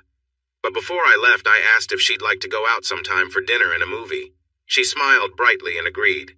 Our first date was a lot of fun, and I found her warm and easygoing. When I dropped her off, she thanked me and gave me a long, genuine hug. After our second date, we grew closer, and our time together was filled with a lot of laughter and shared stories. Alice had a lively spirit and loved to dance. She wasn't one to hold back on enjoying life, which was refreshing. Alice told me about her past. She'd had a couple of serious relationships she thought would lead to marriage, but things hadn't worked out. Her first partner had cheated, and the second left when he found out she couldn't have children. Alice had faced her share of heartbreak, but had learned from it and moved forward. Despite everything, Alice was kind and open-hearted. She appreciated being close and didn't rush things, which made our time together feel meaningful. With her, I finally found the easy companionship I had been craving, and we both enjoyed just being in each other's company. Being with Alice brought a sense of lightness to my life that I hadn't felt in a long time. She helped me find peace and joy again, one small moment at a time. She spent some time being close to me, making me feel excited. Then she would pull back for a bit and tease me with gentle touches before moving in again. After about 20 minutes of this, I was feeling overwhelmed with need, and then we finally shared an intimate moment. When I was with her, she was eager to move quickly, which was a relief for me after all the teasing. We connected deeply, and it felt amazing after all that anticipation. The next morning, she woke me up by cuddling against me, which made me feel alert again, and we shared a soft moment together, enjoying each other's warmth. For the next couple of months, we met at least twice a week, often staying overnight, whether at her place or mine. She opened up about her life, her family, and her job, and I shared stories about my past, including my work as a police officer. She liked the idea of dating someone in law enforcement, feeling safe and cared for. I was a bit older, but that didn't seem to matter to her. I once shared my worries about our age difference, and she responded playfully, saying that age is just a number, and that I felt good to her. Those first few months were filled with excitement. Getting to know someone new brought back memories of when I was first married. I wanted to explore every part of her, and we enjoyed simple moments, sharing affection and laughter. We often took our time to connect, focusing on the enjoyment of each other's presence rather than rushing. It was about savoring the experience and feeling close. What made it special wasn't just the physical connection, it was the joy we shared. I had a different kind of connection with Melinda, which was more about the thrill. But with Alice, there was a real bond. She may not have been the best cook, but her energy and positive outlook on life lifted my spirits. Despite her own struggles with past relationships and family challenges, she remained cheerful and hopeful, and I enjoyed being around her bright attitude. We also got together with our friends Jim and Patty every couple of weeks, and it was clear that they enjoyed Alice's company as well. I was in the kitchen one day, helping Patty with the dishes while Alice and Jim were outside. Patty turned to me and asked, "How's everything with Alice, Rob?" I replied that we were having a good time, and she said, "I think she's a good match for you." I glanced at her, and she smiled. "Jim thinks so too. She's smart and sweet, and she seems to really like you for some reason." "Thanks, Patty. That means a lot to me." Things were good. Alice and I made a nice couple, and I had no complaints about our time together. This went on for about 5 months. During that time, I thought about Helen less and less. She was still leaving dinners for me once a week, and I thanked her on her answering machine. We didn't see or talk to each other, but Linda and Ronnie kept me updated, telling me that Helen was doing well and her catering business was growing. Sometimes I wondered about the time Helen and I shared why I had gone to see her and what it all meant, but I didn't dwell on it, as Alice kept me busy and happy. Then Ted returned to town. Ted was Helen's ex-boyfriend. He had cheated on her, and that was years ago. He had moved away to North Carolina, but now he was back. I didn't find out right away. One Saturday night, Alice and I came back to my house after the movies. We had gone for drinks afterward, and I was feeling relaxed. I put my arm around her, ready to head upstairs, but she stopped me. "Rob, can we sit in the kitchen for a minute?" Her serious look caught my attention. We sat at the kitchen table, and she said, "I need to talk to you about something." I didn't say anything before because there wasn't much to share, but now. "Alice," I said, getting a bit impatient, "can you just tell me what's up?" I wanted to finish this quickly and go to bed. "You remember Ted, right? My ex-boyfriend?" I nodded. "I've been emailing him for a bit. He told me he was back in town and asked if I'd have lunch with him. So I thought about it, and I said okay. Last Wednesday we had lunch at the Benton Grill." I didn't like the sound of this, and I felt uneasy, sensing that we wouldn't be heading to the bedroom soon. "Okay," I said, "and—" She looked down for a moment before looking at me again. "Well, he wants to get back together. He knows he made a mistake when he cheated on me. He married his secretary, but that didn't last long before things went wrong again. He's dated others, but he says he realized I'm the one he truly loves. He got a job downtown and asked me if I could forgive him and consider giving him another chance." There was quiet. "And I'm guessing you didn't tell him to go away," I finally said. "No," she replied. "I told him I'd think about it." My expression grew tense, and she added, "Rob, listen, I care about you. You've been so good to me. The past few months have been really nice. But I don't know. I was in love with Ted. I really was. He hurt me badly. I held a lot of anger towards him for what he did. But over the years, I've thought about it a lot because I believed he was the one for me. And now he's back and wants to try again. It feels like the right choice to give it another shot. With a guy who hurt you like that?" My voice came out rough. I wasn't exactly angry, but my throat felt tight. "That's the point," she said. "I can see he's changed. It's been almost 9 years. He seems quieter, more thoughtful. He's matured since what happened." Tears filled her eyes. "Rob, I honestly don't know if this will work. It could be the craziest thing I've done, but I still feel a love for him that I've never felt for anyone else." More silence. She looked down at the table while I looked at her. "Okay," I said. "Do you want to ride home?" She looked up at me, tears on her cheeks. "Rob, I'm really sorry. I would never do this behind your back. You've been so kind to me." She didn't finish her thought and started to cry. After a moment, she said, "I know this might not go well with Ted. It could be the silliest thing I've done. But as wonderful as things have been with you, it's not. I understand, Alice. I'm not the one for you. That's fine, I said. I never thought I was. I felt sad, but I didn't want to make her feel worse. Alice was a good person, and she was being honest with me. So I drove her to her apartment slowly, being careful because of the drinks we had. She hugged me for a long time, gave me a gentle kiss, and said thank you and how sorry she was, along with a few other nice words before she went inside. I drove home alone. For a couple of weeks, I didn't date anyone or even think about it. I worked my shifts with Jim, went home to eat, watched TV, or had a couple of drinks at the bar where the officers went.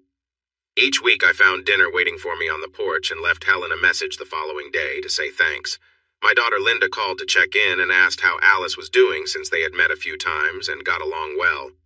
She's okay, I guess, but she's not with me, I explained the situation. Oh, Daddy, I'm sorry. You deserve to be with someone great. I laughed. I agree, honey. I'm not upset with her. She was honest with me, and she believes this guy is her true love. After we finished our call, I returned to the game. A little later, while watching a car ad, a thought crossed my mind. And who is your true love, Rob? I knew the answer, but it didn't make me feel any better. On Tuesdays, Helen always brought me dinner. It would be waiting on the porch when I got home from work. One Monday night, Jim and I had to work late for backup on a difficult situation, and they wanted all available cars. I didn't arrive home until after 3 a.m., so the next day I left work early and took a nap. Dealing with late nights is tiring, especially for someone almost 50. I woke up around 4:30, took a shower, and got dressed. Then I went downstairs to read the paper. When I heard Helen's car stop in the driveway, I opened the front door and saw her walking up with a large bowl covered in tin foil. She looked surprised to see me. Rob, I didn't expect you. I was just... It's okay, Helen. I had a late shift last night, so I took the afternoon off. Would you like to come in for a moment? Yes, thank you. That would be nice.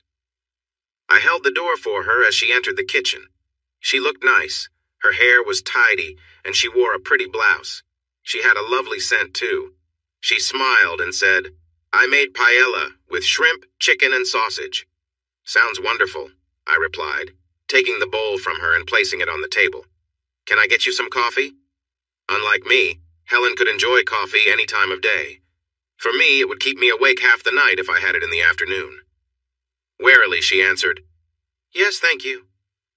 I brought her a cup along with milk and sugar, remembering how she liked it. She watched me the entire time, saying nothing, just following my movements with her eyes. I wondered if this felt strange to her, us sitting in the kitchen like we used to, something we hadn't done in the last couple of years since I found out about her affair. I started talking about the kids, Linda and her latest boyfriend, Ronnie's plans after college. Gradually, she seemed to relax. Ronnie was finishing his accounting degree and wanted to move to a big city, maybe Chicago, to be near Linda, or perhaps LA or San Francisco. I thought she could make her own choices. While Helen didn't fully agree, she expressed her worry about Ronnie being alone on the West Coast. I couldn't help but keep looking at Helen while we talked about our daughters. She looked so good, and it felt strange to be sitting there together, as if our family hadn't been broken apart, as if she hadn't played a part in it. Helen, would you like to spend some time together? I asked softly, without getting up or moving closer. Her eyes widened as she looked at me, a bit uncertain. Rob, She paused. What would this mean? I shrugged. I'm not sure. Maybe it doesn't have to mean anything. I'd like to spend some time with you if you're okay with it. If not, no worries. You'll still appreciate the meal. She looked down at the table, a faint blush on her cheeks. I'd like that, Rob, she said, meeting my gaze. But can I ask you to be gentle? It's been a long time since I've been close with anyone. I nodded reassuringly. Of course. After a moment, I stood and offered her my hand. She took it, and together we walked up the stairs. In the quiet of her room, I wasn't sure what to expect. Things felt different than I'd imagined, more emotional, especially for her. She seemed a bit shy. She excused herself, went into the bathroom, and when she came back, she climbed into bed and wrapped the covers around herself. Seeing her nervousness, I approached slowly, not wanting to make her uncomfortable. I joined her, and she turned toward me, resting her head on my shoulder. We held each other quietly, the room calm as we shared small gestures and gentle closeness. As we grew more comfortable, I could sense her relax. I closed my eyes and focused on the quiet connection between us, letting the rest of the world fade away for a while. We lay back, enjoying the moment, finding warmth and comfort together in a way that felt simple yet meaningful. And I realized it had been years since I had been close with anyone in this way. Helen and I shared a quiet connection, holding each other close. But suddenly, I noticed tears in her eyes, a few slipping down her cheeks. I paused and looked at her. "Sorry," she whispered. "I didn't mean to, I waited, giving her a moment. Finally, she continued, "I can't stop thinking about everything I did wrong, how I hurt you, and everything I lost." She leaned against me and I wrapped my arms around her, offering quiet comfort as she released her emotions. It wasn't quite the moment I had expected, but in a way it felt meaningful. After a little while, she calmed, sitting up to wipe her eyes. She gave me an apologetic smile. "I'm sorry, Rob, I really am." We shared a few quiet moments, letting the tension settle, and eventually she rested beside me. We both relaxed, feeling the comfort of being together without any need for words. Afterward, she looked at me, a hint of hope in her eyes. "Rob, do you think we could find a way to be close again, maybe beyond just today?" I thought about it for a moment, seeing the honesty in her expression. "Helen, I think we can work on it, take things as they come, and see where we end up." Her face softened as she nodded, looking a bit relieved, and we stayed close, both realizing that sometimes just being there for each other was enough. I think it would make me very sad to know that this was the last time I'd be in your bed. I didn't want to think about what came next. It was too confusing. I pulled her close and kissed her deeply. Then I lay back, pointed at the space between us and said, "More." She smiled and leaned in again, and this time it felt even better. She seemed more relaxed and confident. It took a little longer, but I enjoyed every moment. When I was ready, I said, "I want to change things up," and she nodded. For a moment, as she moved into position, I remembered all the times she had said no, and a wave of frustration hit me. But I pushed it away, placed my hands on her waist, and we began to move together. She gasped and said, "Wow, that feels amazing." "I don't want to hurt you," I assured her, and she replied, "No, it feels great, just be gentle." So we continued, slowly and steadily. I focused on how it felt. I lost myself in the moment, aware of her soft breaths, and when I felt a wave of pleasure coming, I held her close. I may have pushed too hard for a moment, but I couldn't help it. Afterward, we turned to lie on our sides, still close, and I held her, kissing her neck as we relaxed together. Has it really been 2 years? After resting for a while, we found ourselves in the kitchen. Helen was heating up some paella and making a salad, while I set the table and grabbed a beer. "Yes, the last person I was with after you was not a good memory. I'm glad I have a better one now." She smiled at me and I smiled back. "I can't believe you haven't had more chances," I said. "You're a lovely lady. Have you not been dating at all?" "Not in the beginning. I was too troubled. Sometimes people would ask, but I was too busy working and seeing my doctor trying to get my life back on track. I did date a couple of guys briefly, but being close with them felt significant, and I just wasn't ready for that. They were nice, but there was no real connection. And having a casual relationship with someone I didn't care about wasn't very interesting to me. We had dinner and talked about the girls and a bit about work. I made Helen laugh by sharing the story of how we supported Jim and got Buster Reedon removed from the place. She mentioned that the catering business had gained a few regular clients, small conference centers that provided lots of steady work, and she was making more money than ever. I even thought about buying a house, but her voice trailed off. "But what?" I asked. I realized that what I really wanted was a home, not just a house. Buying a house wouldn't make it feel like a home, especially if I was by myself. I didn't have anything to respond, so I let it go. My time with Helen had been interesting. It felt mostly comfortable, familiar, and nice. We knew each other quite well. There were a few brief moments when memories of the past filled me with anger, like a surge of electricity. However, after 2 years, those feelings didn't linger long. Nothing can hurt as much after a while, no matter how deep the pain was at first. I still remember the sadness when my dad suddenly passed away from a heart attack in the cafeteria at his workplace. I was only 24. I can recall the feelings, but they don't hurt the same now. I loved him and miss him, of course, but it lacks that sharp pain and the flood of tears. He's gone. That's all there is to it. I suppose it's the same with my marriage. When Helen left, we both steered clear of talking about what had happened or what might come next. The closest we got was at the door when she hugged me. She whispered, "Thanks, Rob. I enjoyed that." Almost like she was afraid to say it out loud. I smiled, kissed her, and replied, "Me too," as she walked to her car without looking back. I could tell she wanted to ask, "What now?" but wisely chose not to push it. I grabbed a beer, settled into the living room, and turned on the game. I didn't want to think about what now either. I was just finishing the dinner dishes on Friday when Ronnie called from school. This was normal. We talked every week or so, but I felt a bit uneasy. My first thought was, oh no, Helen told her about our meeting, didn't she? Not the personal part, but something. But Ronnie didn't mention anything about it. She just talked about her classes, looking forward to graduation, sending out her resume, and other things on her mind. She also asked about Alice and if I was missing her. Carefully, I said, "So what do you hear from your mom?" "Oh, she's okay, I guess. She still really likes her job.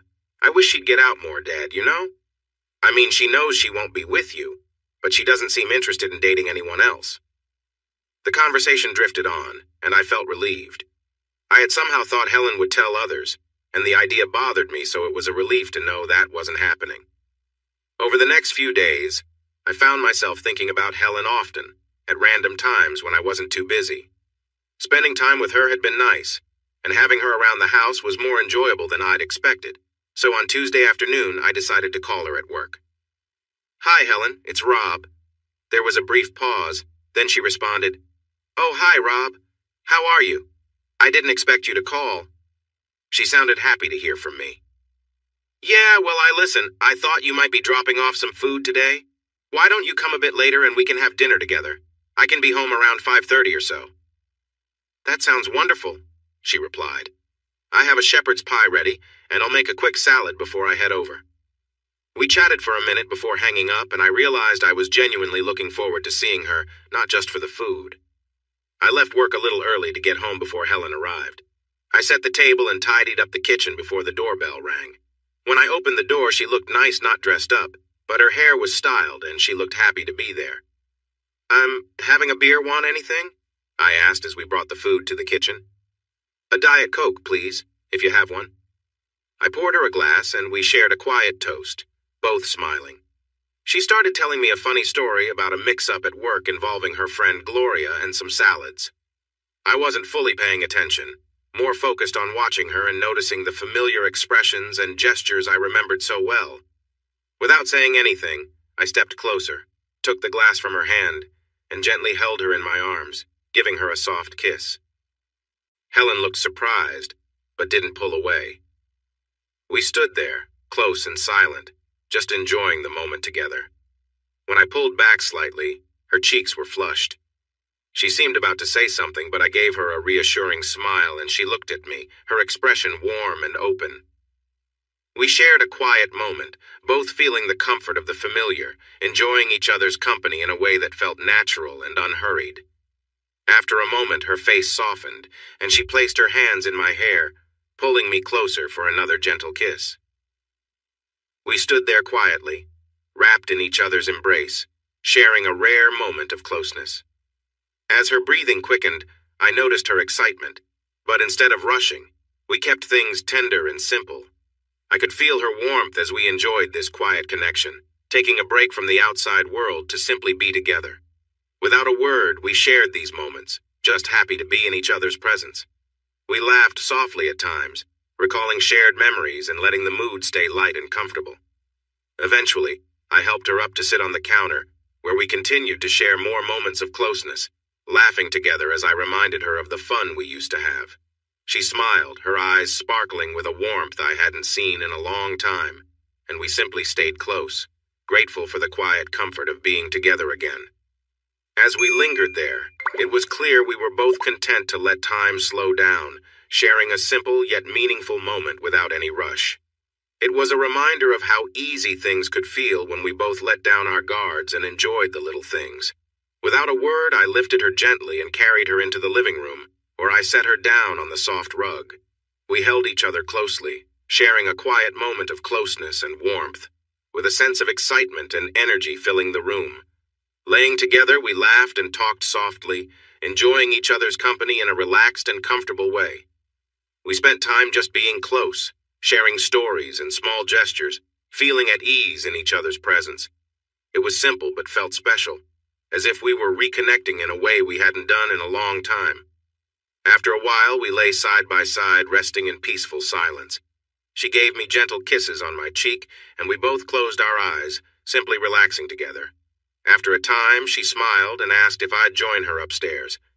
We went up to the bedroom, where she kindly suggested I lie down and relax.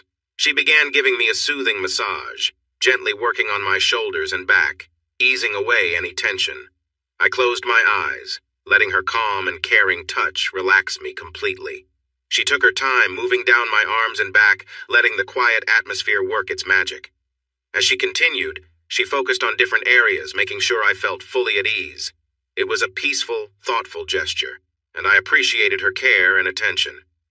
We stayed like that for a while, enjoying the calm and quiet together. There was no need for words. The comfort and connection were enough, creating a moment that felt warm and genuine.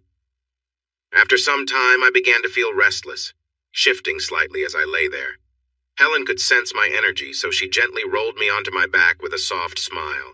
She leaned down to give me a quick, light kiss, her eyes bright with warmth. When we settled again, we held each other quietly, enjoying the closeness. Helen rested her head on my shoulder, but kept looking at me with a thoughtful expression. After a moment, she spoke. "What we shared just now, that was something I wanted to give to you. It wasn't something I learned from anyone else. It just felt right." Her words surprised me, but I could see she was sincere. I smiled at her, feeling a sense of ease between us, and she looked happy, relieved even. We shared a soft, comforting kiss, then lay together peacefully, drifting off to rest. Over the next few weeks, our quiet Tuesdays together became a routine. Helen would bring over dinner, we'd talk, enjoy each other's company, and then she'd head home. Neither of us talked about what it all meant, and we both seemed content to let things be. One Saturday, I saw a movie that I thought she'd enjoy, so I called and asked if she wanted to go. She happily agreed, and we met up for a quick meal at a diner we used to visit, followed by the movie. Afterward, she came back to my place and decided to stay the night. We took our time that evening, sharing laughs and enjoying a relaxed closeness, moving at a slower pace. After years of keeping each other at a distance, it felt good to reconnect without any hurry or pressure. We appreciated each other's company, and I started to feel more comfortable with our new rhythm. For the first time in a long while, I realized that simply being together, sharing small moments, and enjoying each other's presence was enough. It was a slow, natural adjustment for both of us, but over time, we grew more at ease with the closeness we'd rediscovered. Then at the end, I turned her around, and we connected in a way that felt intense and meaningful. Helen didn't always seem to have those moments of deep pleasure, but she was always happy and relaxed after we were together, grateful even. We cuddled and she showered me with kisses on my neck and face, but we stayed away from any overly sweet words. I wasn't sure if I felt that way, and I think she was wise enough not to say those things even if she did feel them. The next morning she woke me up in a playful way. We spent time together, made breakfast, and then enjoyed some more moments before she headed home. That left me pretty worn out for the rest of Sunday. It had been more than 6 weeks since Helen and I started seeing each other again, and I hadn't told anyone about it, not even Jim. But the next time he and Patty invited me over to dinner, I felt it was too strange to keep it a secret. "Can I share something surprising?" I asked them while we sipped our coffee. "You guys are my most sensible friends, and I want to know what you think." With a serious expression, Jim said, "You're coming out about something, Rob? Patty and I have suspected it for a while. We just wondered when you'd bring it up." I didn't smile. I just told him, "You figured me out, Jim. The truth is, I'd like to keep things fresh. and it has to do with my connection with Helen. For some reason, I hesitated to spill the details.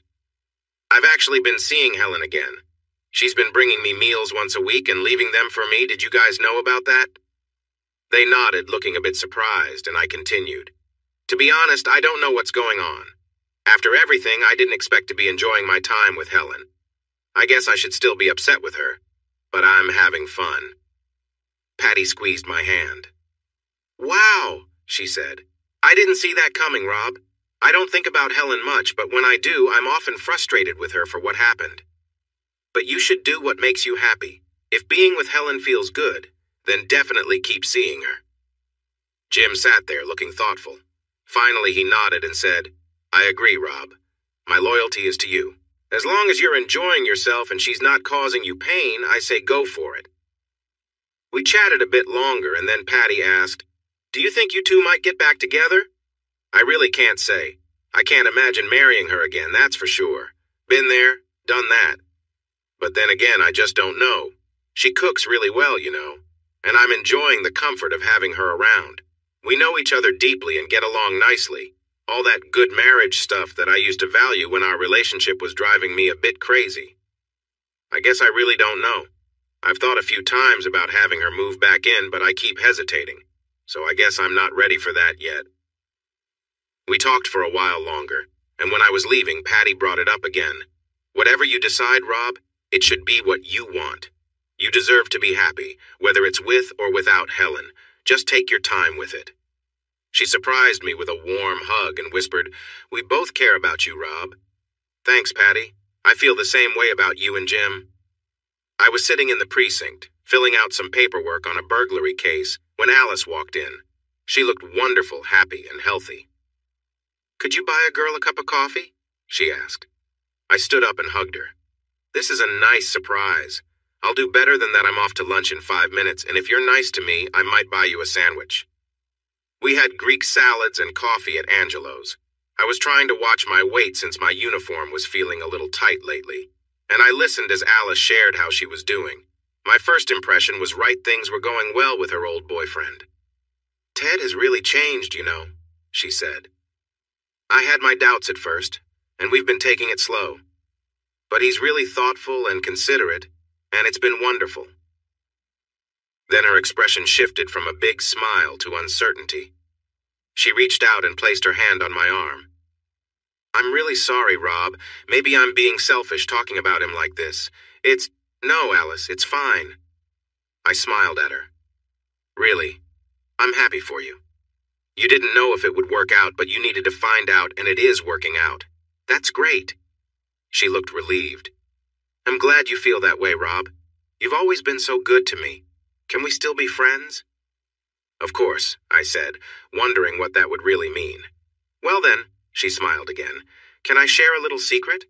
We're engaged. I congratulated her and asked, How did he ask you? I was genuinely happy for her, even if I wasn't super interested in every detail. But I listened attentively and responded with excitement at the right moments. After we said goodbye with another hug and more congratulations, I went back into Angelo's and treated myself to more coffee and a piece of cherry pie. How did I feel about Alice's news? Surprisingly, I wasn't very upset. We had a good time together, but we never really fell in love, at least not like young people often do. I think we could have ended up together, maybe even married or living together, and it could have been nice. But then, I realized I hadn't really missed her much, not after the first couple of weeks. I thought about her sometimes and remembered the fun we had. I also missed being close with someone until I started seeing Helen again. But I didn't truly miss Alice, and it was silly to make this seem bigger than it really was. So I finished my pie and went back to my work. I can't say it was a bad day. It was just like closing a door, finishing a chapter. Hey everyone! Thanks for watching.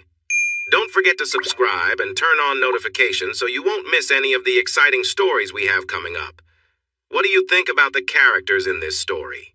Let us know in the comments. We'd love to hear from you.